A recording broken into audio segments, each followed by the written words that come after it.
is, do you have any other FPS experience before this, Overwatch, or not?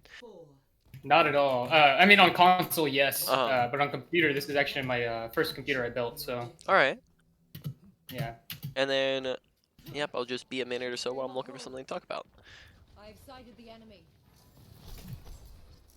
Taking off.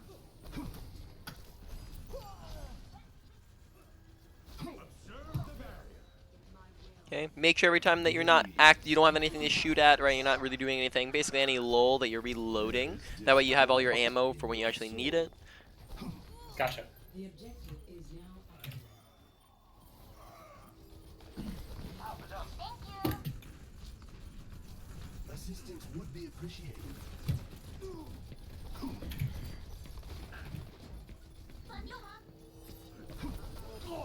Justice is defined by the hand that Very nice.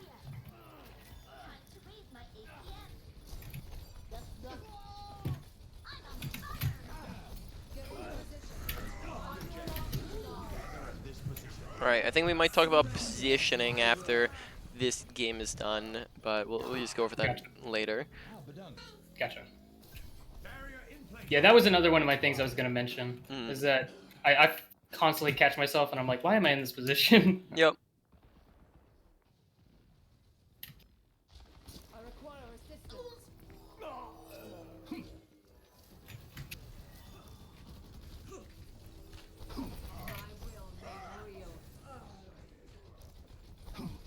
open your mind.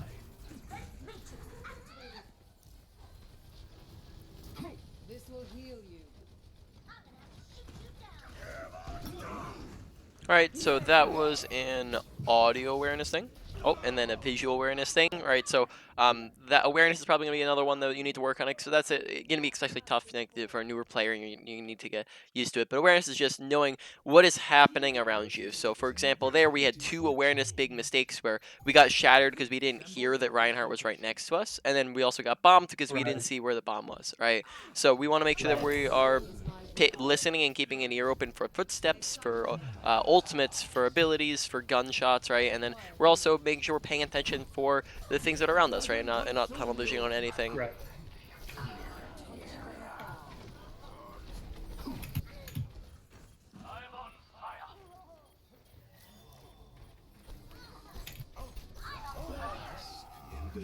Alright, so I'm just going to mention this real quick because it seems like we're kind of like slightly inconsistent with it. Most of the time we're good with it though.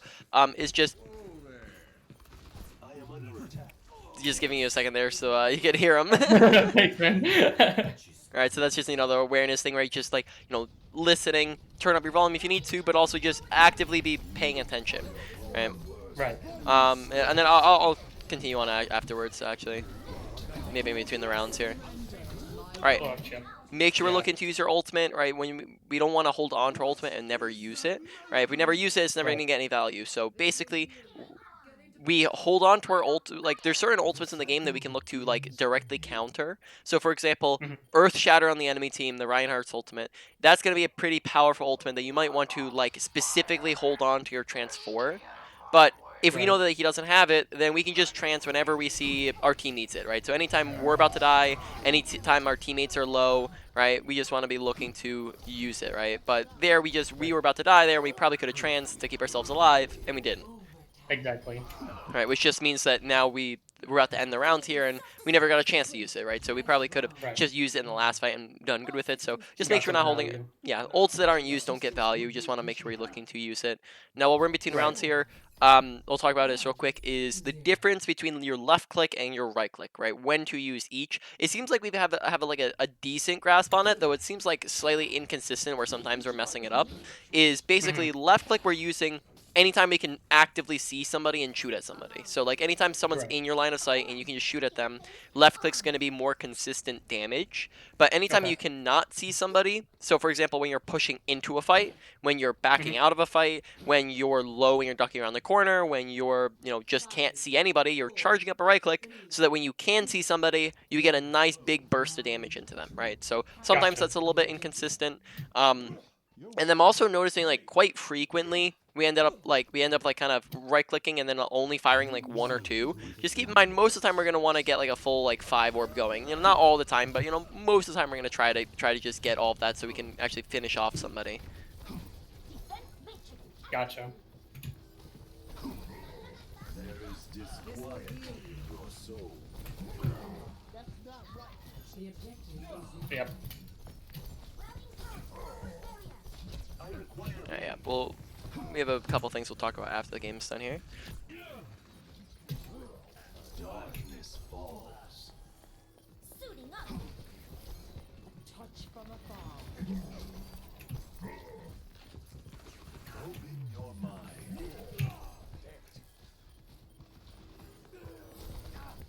You are your own worst enemy. Activating the barrier. All right, so with our orbs, few different things. First off, with our discords, basically how that works is anytime we swap the thing we're shooting at, so we're shooting at a new thing, we should be discording that thing we're shooting at, right? That way, when we're doing damage, we're doing more damage, right? Go ahead. Mhm. Okay, it sounded like you're about to No, say you're something. good. So yeah, just you know, anytime we're swapping our targets, we're also swapping our discords. As sometimes we just end up shooting at things without discording them. The second thing is with our harmonies. Actually, we'll talk about it afterwards. We just since you're in a game around here, or fight here, whatever. Time to raise my APM. Disquiet in your soul.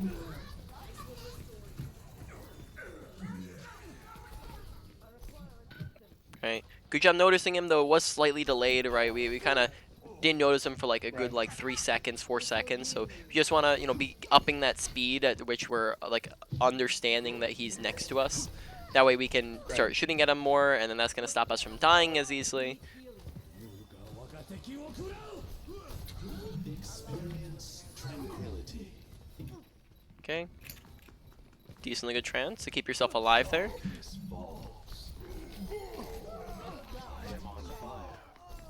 But an extinguisher is under. Alright, so again, it's just like it was good that you noticed at all, so that's decent, but it's the fact that it was like late, right? It was kind of a late noticing. Alright, so we'll talk about how you can look to avoid that after this game's done. Make sure with your orbs that with our harmony orbs, basically we're just looking to plop it on a tank, usually your main tank, but here we have 2 off tanks like a Diva and a Zarya. So we're just going to look to plop it on one of them and just leave it there. And the only time we're swapping it around is if somebody else really needs it, right? They're low, they're about in danger, or if it's in between fights, right? But any other time we're just leaving it on them. That way we get the most ult charge. They're going to be the ones who take the most damage, so they're going to be needing the most healing. And that frees up time for us to be able to go and shoot stuff. But there's also large portions of time where we just don't have orb on anything at all. And we want to make sure we're basically constantly have both of our orbs applied whenever possible. Gotcha. I cast this forth. Bask in the shadow. Alright, yep. So in general, we'll talk about how you can look to avoid this death after this game's done. Keep saying that. But in general, just deaths are a big way to self-improve at the game and to look to get better. As deaths are, pretty big negative impacts on the game, right? When you die, you're essentially out of the game for 20 seconds as 10 seconds of respawn time, 10 seconds of walk back time, and then that on top of that, you're also putting your team at a disadvantage and basically putting them at a higher chance of losing the fight. So we want to make sure that we're cutting out as many deaths as possible, which means we have to kind of think about why did we die, right? And then try to fix those problems.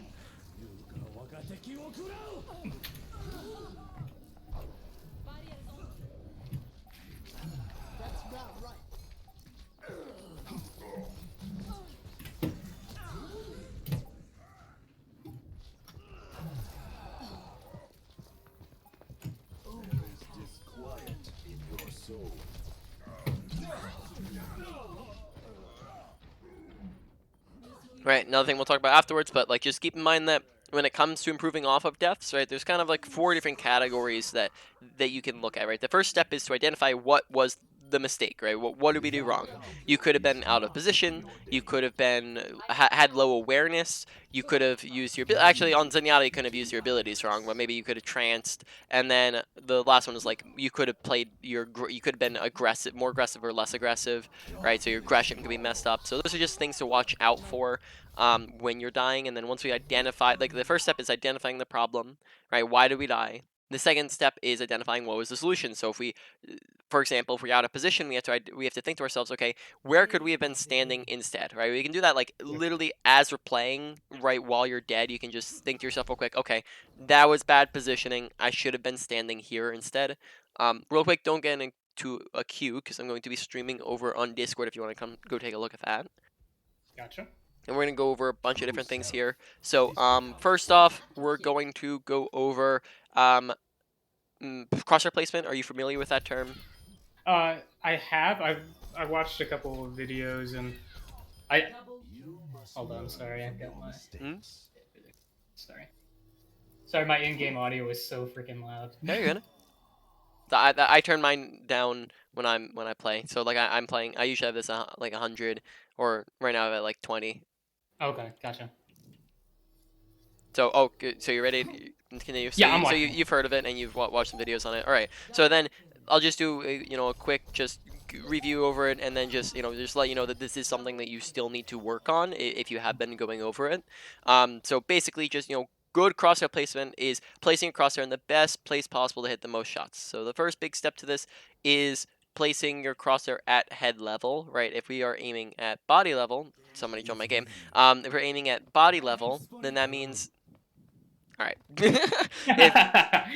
if we are aiming at body level, right, that means that to hit headshots we have to adjust up and to the right or up and to the left. So that means whenever we have to adjust further, like we have to go like this, right? That's a harder shot to hit than if we just have to go like this, right? These are much easier shots. So the further you have to travel, the harder shot it is to hit. And headshots are very obviously just going to do a whole lot more damage for you, right? We want to hit headshots.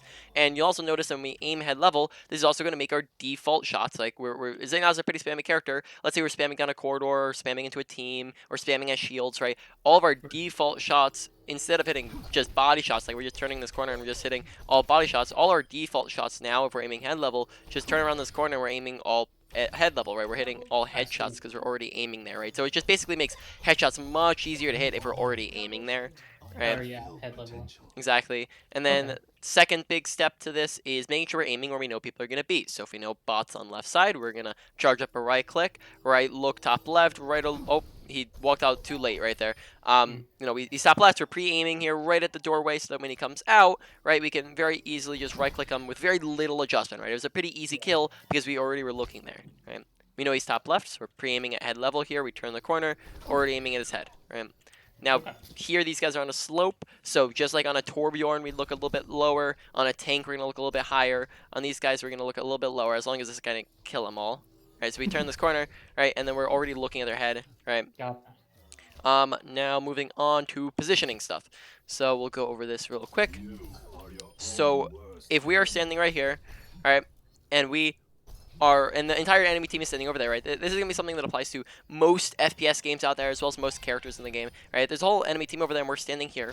It takes us 1, 2, 3 seconds to get behind cover. Now, here, we are incapable of being shot at. You cannot shoot through solid objects, right? So here we are safe, right? And that means that, like, if we were there, right, and the time it took us to get here, we died, right, because we were just too far out in the open. Now, if we're standing here, we can still do the exact same thing and shoot here, except for now it takes us half a second to duck behind cover, right? It's the exact same thing, except for we just have much easier access to cover usage, right? Gotcha. Now, I have a question.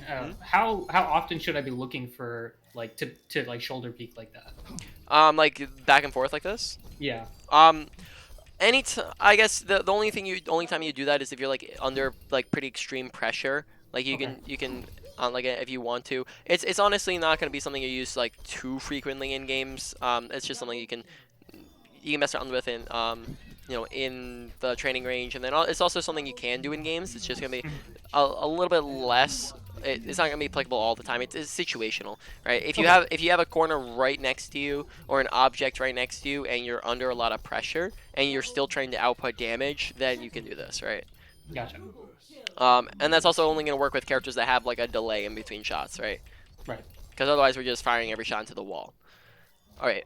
Now there's a lot of different types of cover, right? We can use a slope like so, right? We can use a pillar, right, in between shots when we're reloading, when we're being ulted at, being shot at, right? We can use corners. They're gonna be these are gonna be these are gonna be around like all the time, right? These are gonna be everywhere, right? Walls. We use like random objects we find sitting around, right? We use pillars, corner, doorway, corner, right? And keep in mind as well that all of high ground all high ground, all acts as natural cover, right? They can see Right. us, they can't see us. He can see us, now he can't see us. He can see us, now he can't see us, right? Yeah, and a crouch, same thing. So, that means, right, that the high ground's just naturally really good. On top of that, like, there's a lot of other things that make high ground great. On top of that, most, like, two-thirds of the characters in the game can't get up to high ground without using a stairway, and then the other third that can needs to use abilities, or at least most of them do, right? So that baits out abilities, and it gives you another layer of survivability. Now, on top of that, high ground gives you a ton of visibility, right? When we're up here on high ground, we can see over here, back there, over here, right? Over here, right? But if we drop from high ground, now we can't see over there, not over there, right? We can't really see over there, we can't see over here, and we cannot see any of the high grounds, right? So Right. high ground gives us a ton of visibility very, very easily that allows us to shoot at more, right? So we just want to look to utilize it whenever it's an option. And then finally, we're going to go over one more thing here with positioning, and then I think that's it. Maybe I had something else, but I can't recall it at the moment. But other thing I'd say with positioning is most of the time we're not playing at an appropriate distance.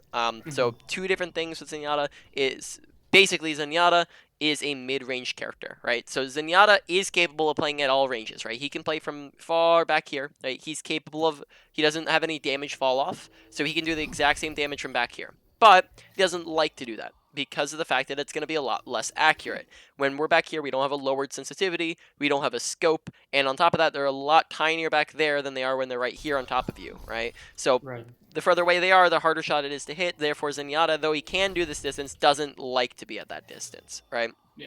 Now, on top of that, though Zenyatta can play at this distance, there's nothing stopping him from playing when he's right next to something. There's a ton of characters in the game that just do better close range than he can do. Think Reinhardt with his hammer, right? You have Reaper, Mei, right? Zarya, Roadhog, right? There's a ton of characters, McCree, right? There's a ton of characters that just do better at a close range than you do. Therefore, Zenyatta likes to play at a mid-range. He likes to play kind of like within this to like that. It's a pretty wide range, but it's like you don't want to get too close, you don't want to get too far. And a lot of the times we'd end up kind of walking right next into people, right? Now that's acceptable. Sometimes you just want to be very careful because that did result in our death a couple times. Like for example, we'd kind of like run up right next to a Roadhog and try to duel him, right? That's first off, that's not a duel that you're likely to win because he's Yeah, just I know. much better than you. And then on top of that, it's just we don't want to get right up in his face because that just makes it much easier for him to kill us, right? With his shotgun. All right. Now that is. Let me think. I think that is it. If you want to look to go ahead and get into the next game here.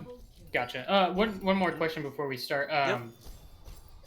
When I'm looking to use my ult, I normally try and look for like I guess counters. So when D.Va is bombing, then I'll try and use it. But D.Va. Before you continue, D.Va Bomb is a pretty like unless you're just looking to save your own life with it. D.Va Bomb's not usually gonna be something you want to look to use trans for, as your transcendence isn't invincibility. It's just very high healing, and D.Va Bomb can one-shot people through it. So the only person who's invincible is you, right? You're invincible, your team is not. So that means that if you trans to D.Va Bomb and your team's around you, they're gonna die to it. Oh, absolutely did not know that. Yep. Same thing with like a McCree. Like there's a bunch of other ones that are like that, like McCree High Noon. Some things can go you can out damage it. Like sometimes the Pharah Barrage, especially like if she's damage boosted, or a Genji Blade can go through it. What are some other ones that can burst through it? Bastion ult can one-shot people through it. I don't think any of the tank ults. Widowmaker can one-shot people, not without her ultimate. Like Tracer can pull somebody through it. Right? There's a bunch of things that can go through it. It is a very powerful ability, but it's not immortality. Okay, okay. So So, go ahead. who are the Continue. best ones to Yep. So there's a lot of characters that have really powerful abilities that don't one-shot you. So there's a ton of powerful ultimates. So for example, Grav is probably like one of the best ultimates to trance in the game. Okay. As Graviton Surge, is a very very high value ultimate that doesn't damage you. It just groups you up together. So it's not, unless it's comboed with something else, it's not going to be able to out damage your Transcendence, and it heals your whole team through it. I probably say I can just go down the list real quick and like say these are the ones where you'd hold on to trance for it, and then anything else you probably don't want to hold on to it for. So you hold on to Gotcha. trance. You can Shatter's a little bit less consistent, but you can hold on to trance for Shatter. That one I'd probably say is in the medium category, right? You can hold on. You definitely hold on to a transfer Flux for Sigma ult, where you hold on to a trance for a grab. Trance can counter mines pretty easily, though I wouldn't say maybe you necessarily need to hold on to it for it. But you Right. can just if he mines, you can literally just go and run into all of them yourself because you're immortal, like you're invincible. Okay. Um, then besides that, you probably want to save trance for a. Are you familiar with the term nanoblade yet? No. No, that's that's gonna be something you're gonna come across quite a bit is when Ana nanos a Genji when he ultimates, and that's called a nano blade, and that's a really powerful combo of ultimates. So that's one you'd probably want to hold on to it for. Though when he's just normal, you might not necessarily need to hold on to it for Gotcha. Genji. So you just have to watch out for the combo. You probably want to hold on to it for maybe like a Reaper ult. Definitely a Sombra ult, though you have to be careful about how you approach that because EMP is very powerful. And then that is pretty much it. So those are all the ones that you want to hold on to it for. And if Okay. they don't have any of those, or like let's say you know that they just used it, or they're not on any of those characters, then you'd use it to save your own life. You'd use it to basically you're going to try to get the most value as possible. So you'd use it basically as when as many teammates as possible are low and about to die, because then you're just going to heal them back up. Gotcha. All right. So, did I answer your question? That did absolutely. All right. So then, yeah, one other thing is just like that cover usage is how you can essentially stop. Don't like you died a ton to lack of cover usage. Like Yeah. in that last game, you died maybe like 4 or 5 times alone to just being out in the open. For example, I think you died twice to a Diva Bomb. Right, when Diva Yeah. Bomb is the easiest counter to a bomb. For yourself is to just get around the corner, right? Because it can't go through walls. So if it's right there, right? If we're standing right here, we might not be able to get around the corner in time. But if we're standing right here and the bomb's there, we can just go like this, and now we're safe, right? And then if you find yourself out in the open, you can also transit to keep yourself alive. Though, like I said before, it's not going to keep your team alive. All right. Now you can probably go ahead and get into another queue now. Is the sure path to failure. All right. Double kill.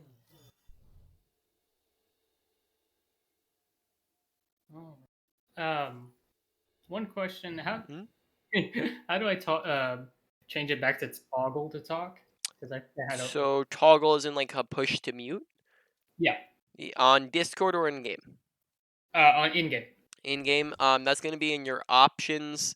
Then you go to from options to sound, and then from in sound you'd go down to voice chat mode where it says push to talk, open mic. Oh, actually, wait. Is there no where's the push to mute? Wait. I know there's a push to talk and open mic. Is there even a push to mute in game? Open mic. Um, Nope, just open mic and push to talk. wait. But I Let me think it's let me on go to push to controls. talk. Wait 1 second. I think it might be in controls. Let me scroll Okay. down and look for it. Oh, wait, here we go. So if you go to you're gonna have to be an open mic, but if you go to controls, let me know you're there. I'm here. Yeah, you're gonna scroll all the way down to chat and voice,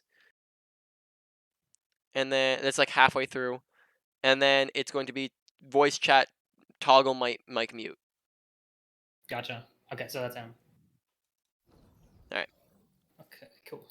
So I'm gonna keep this push to talk, just so I'm not nobody's listening. Because I think I had a live mic that one, so Alrighty.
Welcome to Junkertown. Attack commences in 30 seconds. Executing pre-combat routine. Optimizing strategy. Mom, don't you think it's time that you told Sam you're alive? You let me worry about what your father needs to know.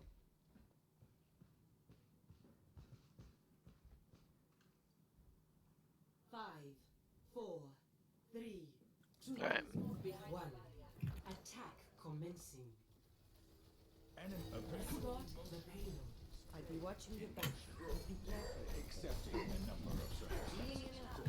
All right, so right here we're kind of outside of our effective range. So whenever we get the chance, we'd move forwards a little bit.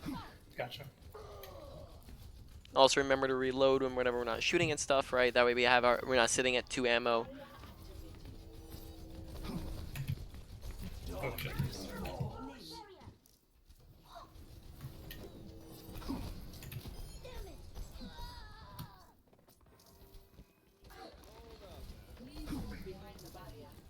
Payload in motion.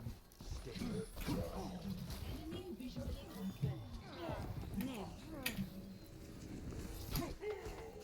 I'm on fire.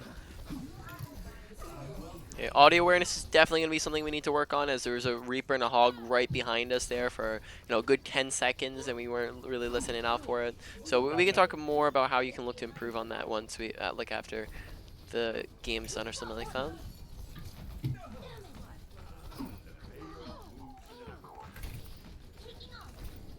payload has reached the checkpoint. Very nice. Place for all mix Junkertown's on the scrap heap. Consider yourself warned. Okay, yeah, we're pretty far back here. Right, want to be back up with our team. Worst enemy. Enemy contact.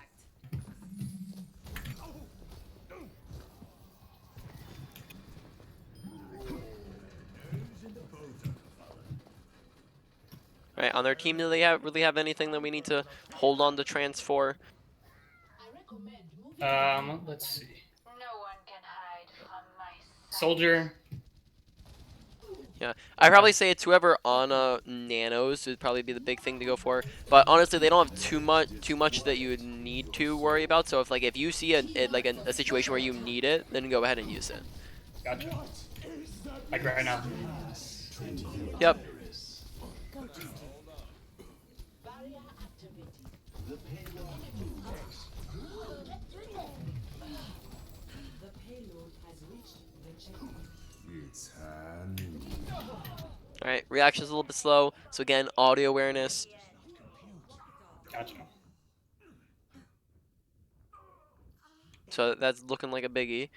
Adversity is an opportunity for change. And make sure you're discording them. A closed mind is Other than that, we're still aiming slightly downwards. Like most of our shots are just hitting bodies right at the moment, just because like we're just slightly too low. Gotcha. And here we can push forwards a little bit more. We're really far backwards. I think we're gonna talk about when we should be playing aggressive, because Yeah, I think that is definitely one thing that I'm noticing myself, is that sometimes I get a little too overeager.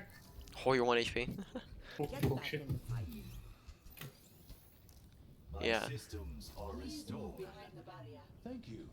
So there you're playing a little bit too passive, but yeah, I'm noticing that like I'd probably say it's a little bit of not less so that you're being too aggressive or too passive, but you don't understand when you should be doing what.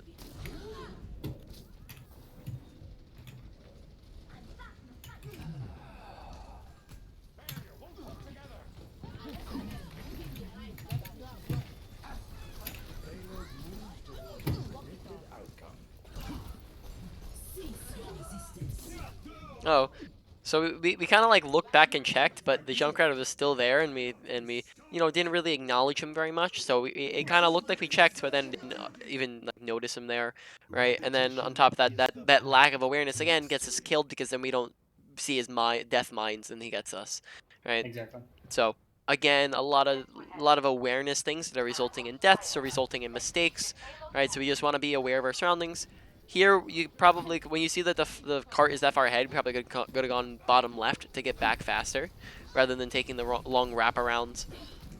Gotcha. Oh shit.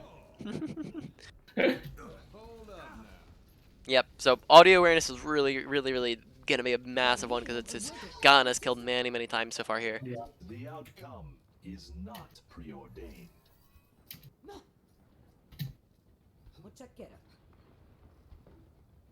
So in situations like this where our team is almost basically all dead up here, should I be waiting or Yep. going up? Waiting. Right here, you could be rotating high ground. So like the top Okay. right, the stairway, top right stairway, right? Top right. That way you can get up.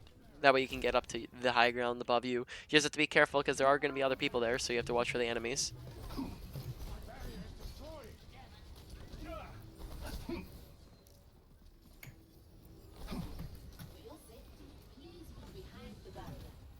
No one can hide from my sight. What you this time, Jesse? Yeah, here we're playing a little too passive. You should be further forwards, like when with our team, just standing back a little too far. If you feel like you want to translate or just keep yourself alive, that is a very valuable option there. Okay. See, sometimes I feel like maybe I shouldn't use it selfishly, but is that fine? So yeah, because trancing there would give benefit to your team as well as keep you alive. When you die, that means that now your team's at a disadvantage. So you trancing to keep yourself alive is good. As like I'll probably say that like the only times where it's not gonna be okay is where you're like basically when you absolutely need it for something else, or if you like know that the fight's already won or lost. But in most scenarios, trancing keep yourself alive is gonna be a good thing. But like even most of the time, talk in a second. Oh, I hear it.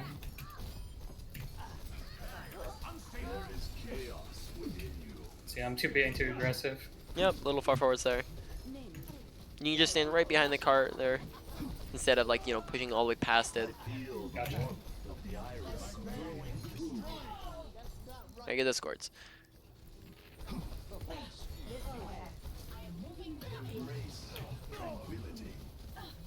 Alright, most of the time, like the problem of like, do I want to use it selfishly can be solved by other means. So for example there, like, we wouldn't have needed to use trance at all had we not gotten trapped, right?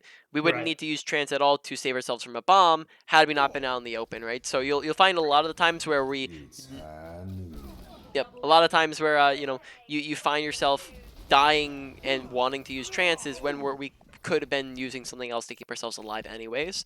Right. Though it is going to be applicable in some instances, and then there are also times where you don't want to use it, and you kind of have to find out when those are. All right. Now, real quick before you get into another game, we're going to talk about when to know when you're winning or losing a fight, and therefore that affects how aggressive you're going to be. So far, I've seen a lot of times where we're just like too aggressive, and a lot of times where we're just too passive, and we kind of want to find the balance of when should we be aggressive, when should we play passive. Right. So, watch kill feed, right? Kill feed is the top right corner of your screen where it shows who's up, who's down.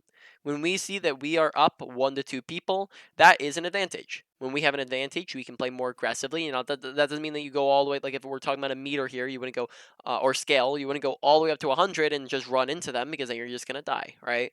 Right. But you can afford to play more aggressive than usual, right? So maybe if you're like sitting at like a 50%, right, you can move it up to like a 60 or a 70, right? Right. Now, when you are up 2 to 3 kills, that is where you can play super aggressive, right? That's where you can maybe go to like a 70 or 80 territory. Now, I don't think you should maybe very rarely ever be in like the 100 territory for aggression, but you can tone it up even more because you are up a ton of people. Now, at that point, you are going to look to push forward and get as many kills as possible. That way, you can stagger them. And then this also goes the exact opposite way, right? When you are down 1 to 2 people, that is a disadvantage. When you're at a disadvantage, Right. we're toning it down a little bit. We're going from 50% aggression to maybe like a 40% aggression, right? Something like that. Maybe a 30. Now, when we're down 2 to 3, that is a lost fight. When we have lost a fight, we are looking to go all the way down to a like 10 to 0%, right? When Right. aggression. When we have lost a fight, we look to get out if possible, and if we don't think that we can get out, we want to let them kill us. That way we don't stagger ourselves. So are you familiar with the term staggering yet? I've heard it. I don't know what it applies to.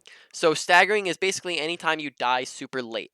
When we die late, like and our whole team has died before us and they're ahead of us, that means Mhm. that they have two decisions. They can push in without, or sorry, they can wait for us, right? They can like wait for you to respawn and group up with them, and in that case, you've just wasted a bunch of time.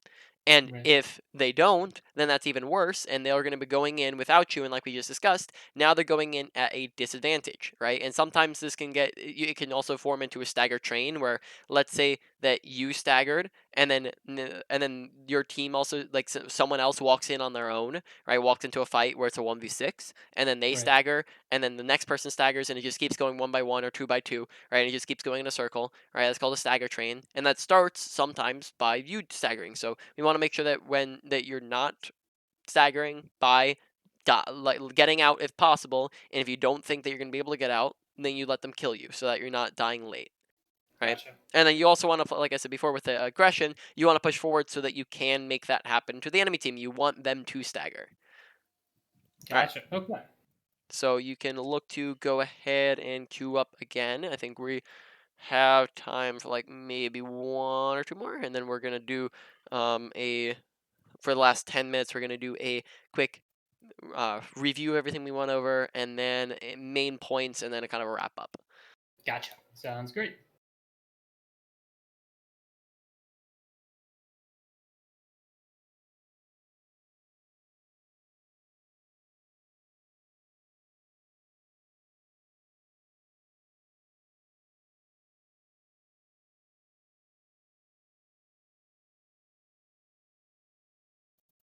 Hey man, you got fast cues. For real. Traveling to Eichenwald. I'm happy too because my last session I was playing is like 5 minutes between each one. It was weird. All the lonely singles are getting on. Yeah.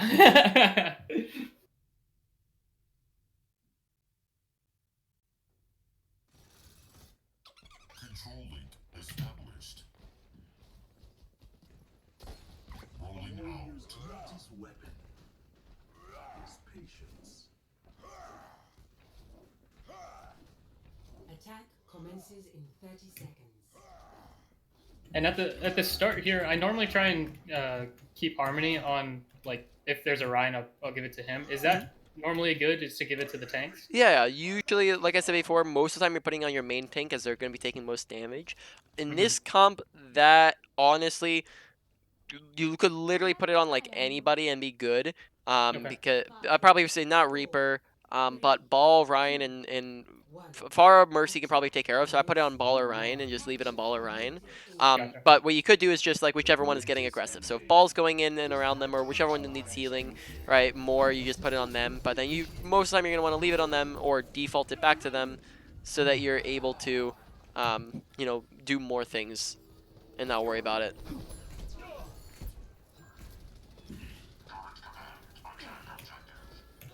Okay, pay attention to what your team's doing, right? Because here we're playing really, really, really passive when our entire team's in there. We have 2 kills, so now we're playing more aggressive. Because when we play passive, then Reinhardt just dies.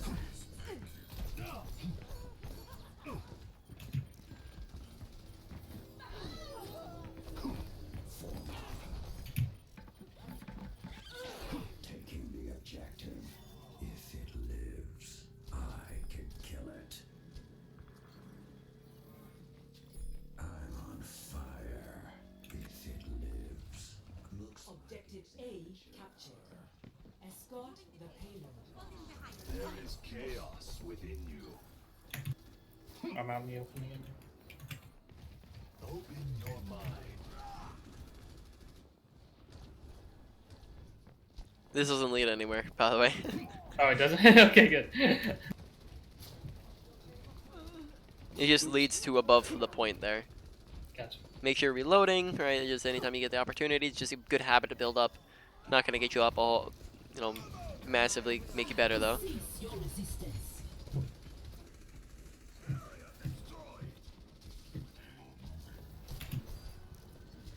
This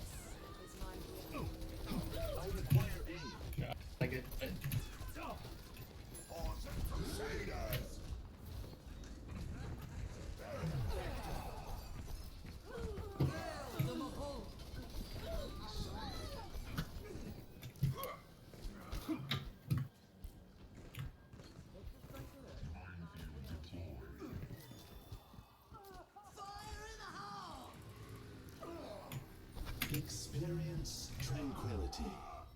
Alright, that is another ult that can one-shot through it. Oh, through it? Oh. Yep.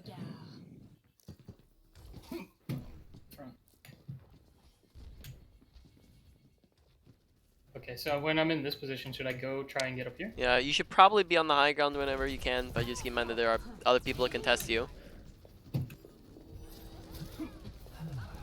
So if you are taking high ground, you just have to be able to duel them, which you could do. Honestly, you have the advantage in a you versus Widow when you're right next to her. Gotcha. We can also go top left, which would be the same thing. Yes, the same place. Here, yeah, here positioning is just a thing where we want to make the rotations faster. Usually you don't want to go on long rotations in the middle of fights. Right. Right, you want to save that rotation for before the fight starts. Nice shot. Rocket barrage incoming.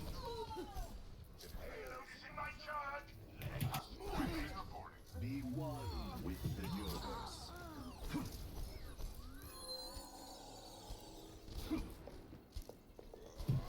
It's quiet. The payload has reached the checkpoint.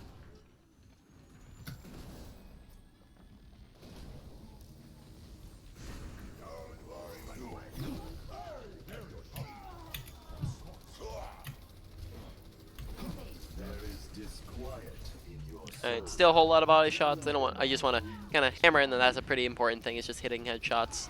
Keep it high level. Being eager to run is not the same as learning.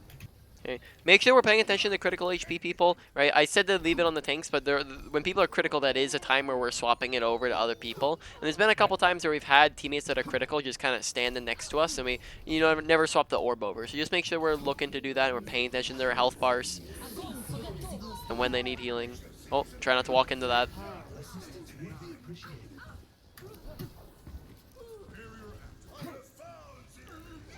That doesn't lead anywhere. Shit. All good. That stuff, that's not something is too much on you. You're getting used to the game. You'll learn it. All right, good game. So I have a question about your sensitivity. What sensitivity do you run at? Okay, so I just switched my mouse and I don't know what the mouse's DPI is, but in game I had to lower it really far, so I'm at a 4.69. 4.69. Okay, and then I guess do you have what mouse is it? It's a Corsair Nightsword. Corsair. So do you have a software, like a Corsair software that you can look at that shows you? Yeah. All right, so you just take that look at that for me real quick. What size mouse pad do you have? Do you have like a large one, small one? It's pretty small. I mean, it's probably maybe like a foot long and then a foot. Yeah, like a foot square. All right. Well, I mean that's long enough. Usually, I guess maybe. I'm trying to think. You might. Okay, now I'm thinking of that. Like, and I'm kind of measuring that out. You might want to get a bit of a bigger one, as I'm noticing that turns are a little bit tough for you. So maybe like, can you go into like a training range real quick? Yeah. Just so I can see that. And what I want you to do when you get there, I guess I'll join you in game here. Once you do, or at least here, I can join a training range if you want to join mine. Either or. Okay, never mind. Yeah, okay. So join game. So I'm just gonna stand in front of you, and then what I want you to do is just look straight at me.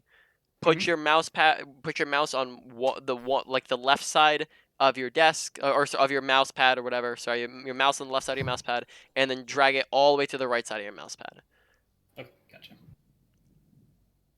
All right, so that means that you're a little bit too low. You usually are gonna want a little bit more range of motions. Like for example, like I can do a full 360. Usually that's a good start when it comes to sensitivities, is being able to do a full 360 with from one side to the other, because I'm just noticing that you're picking up your mouse a ton when you're turning, and turning is seeming like it's a little bit more difficult for you. So you just want to maybe get a bigger mouse pad. Usually they're not too expensive. Like I'm pretty sure that like mine, I think it was like 15 bucks or something like that. You can get them for like okay. 15, 20, usually. So that's just something to keep in mind. I don't think it's gonna be too much of a massive thing. Definitely not in comparison to some of the other things we talked about, but it is something to keep in mind. All right. Do you have a recommendation for Mouse pads. Honestly, I don't think that usually there's a too much of a difference in quality.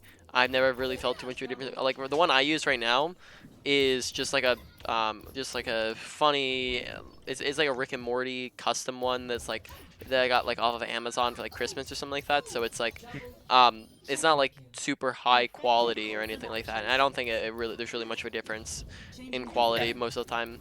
That applies to most things. Once you like get in headsets, in mice, in anything, once you get above the $20 range, you're not really gonna find too much of a difference in the amount of things that you get out of it. It's more so just like how good does it feel. Most of the time, it's not gonna give you any competitive advantage though. right? All right.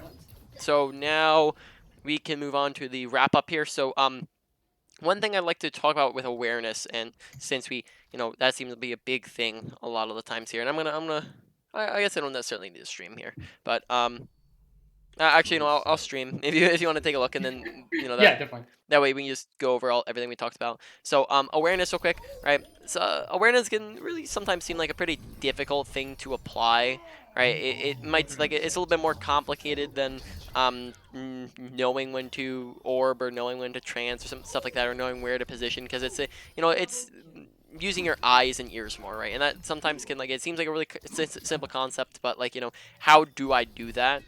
And it's really going to be the same way that you do anything else you're looking to work on, and that is while you're playing, you're focusing on it. So, and when you really focus in on something, you're going to be able to improve on it. So you're not autopiloting while you're playing. You're not just focusing on winning, but you're focusing on improvement and focusing on the thing you're trying to work on. So, for example, what your mind is going to look like while you're playing is you're gonna hear this in your head and it's go awareness, right? And when you start to think like that, right, and your mind's giving yourself a constant reminder, you're gonna notice that we're looking around a bit more, we're listening a bit more, right? We're paying attention, and therefore our awareness is slightly better, right? It's doing a little bit better than usual.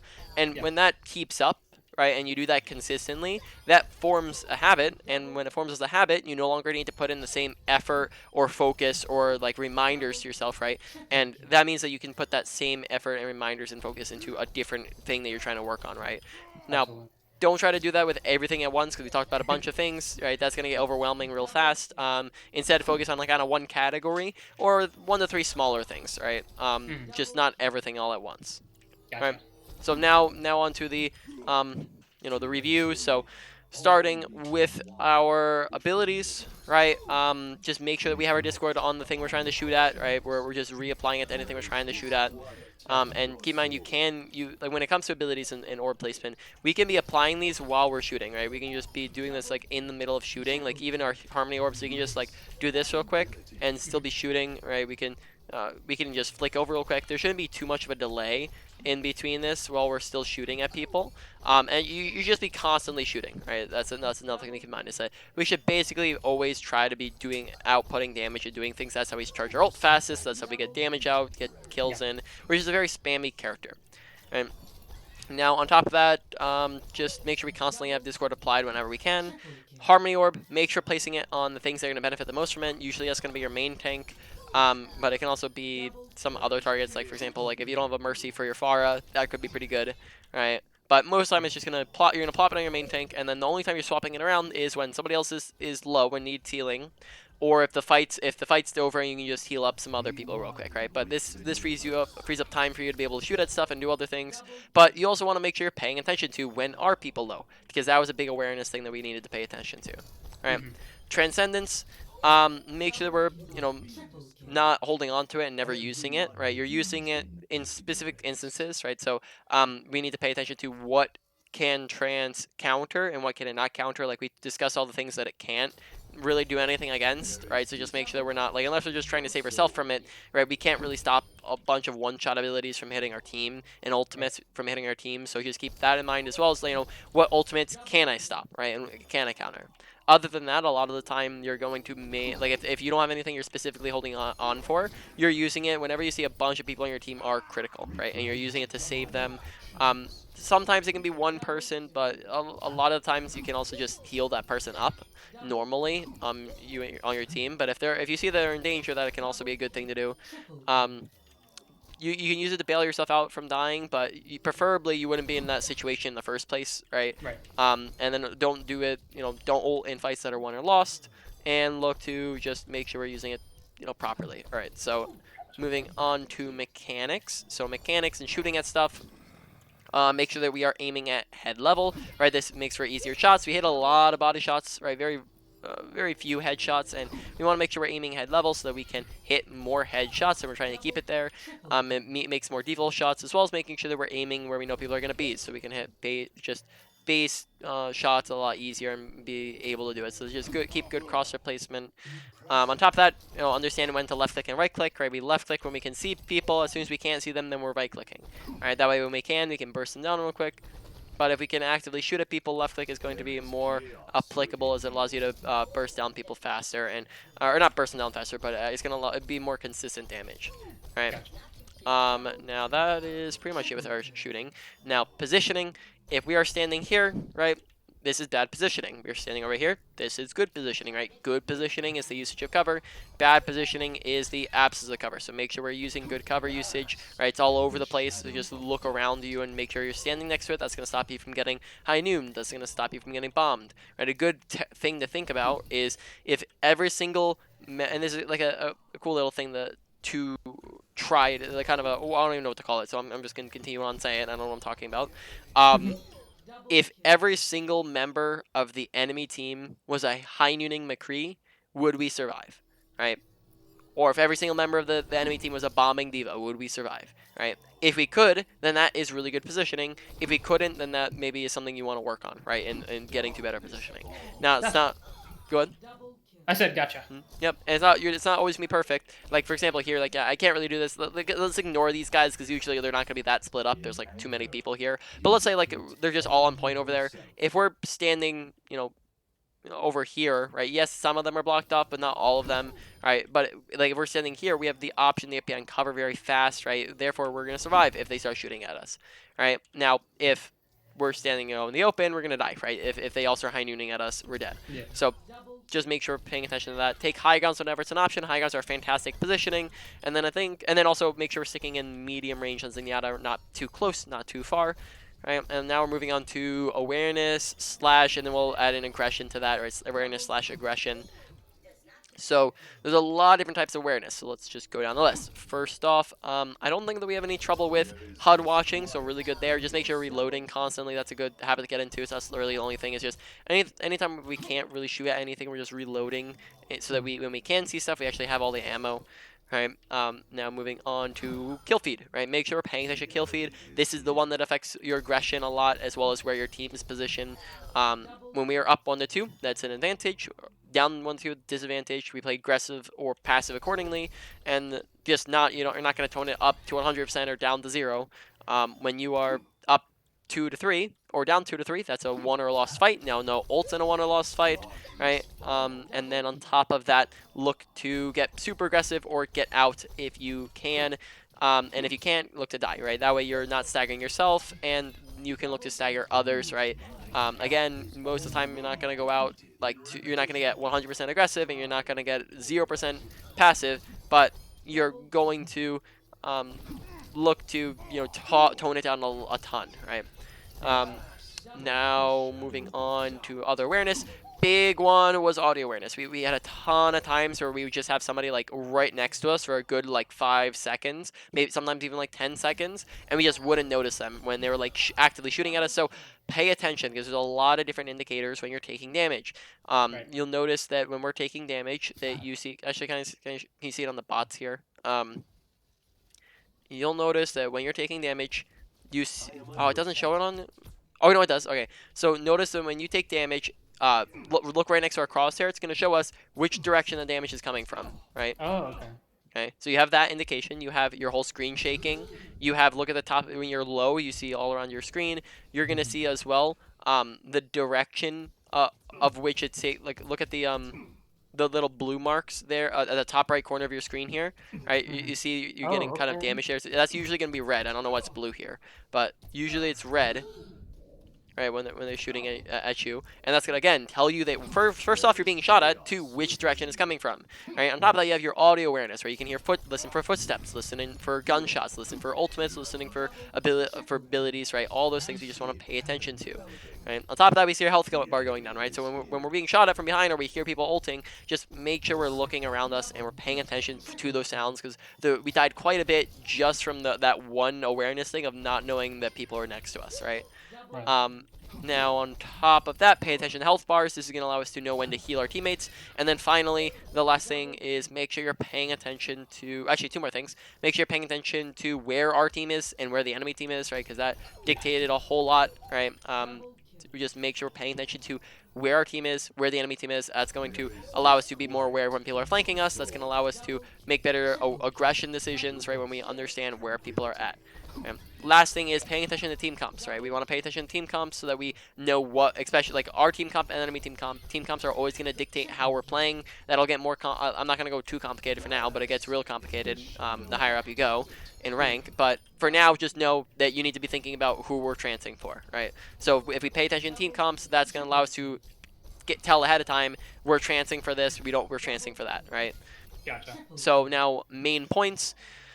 Let me think about this for a second. I'm going to put number 1 at awareness/aggression. That's the number 1 thing to work on. Number 2, we're going to put at positioning. Number 3, we're going to put at awareness. Sorry, I said that already. Number 3, we're going to put at mechanics, I meant to say. Number 5, we're going to put at ability usage, and then number 6. Oh no, that was number 4. Sorry, I'm messing up my numbers here. One is awareness, 2 and aggression, 2 is positioning, 3 is mechanics, 4 is ability usage, 5 is ultimate usage. All right, does that make sense? Gotcha. All right, so yep, that is the end of the session. Do you have any questions on anything we've gone over? I think that was that covered everything. Yeah, I think other than that, I think it's just practicing. Yep, definitely. The more time you play, the more time you'll have to get used to things. Yeah, All right, definitely. I'm gonna stop streaming here and stop the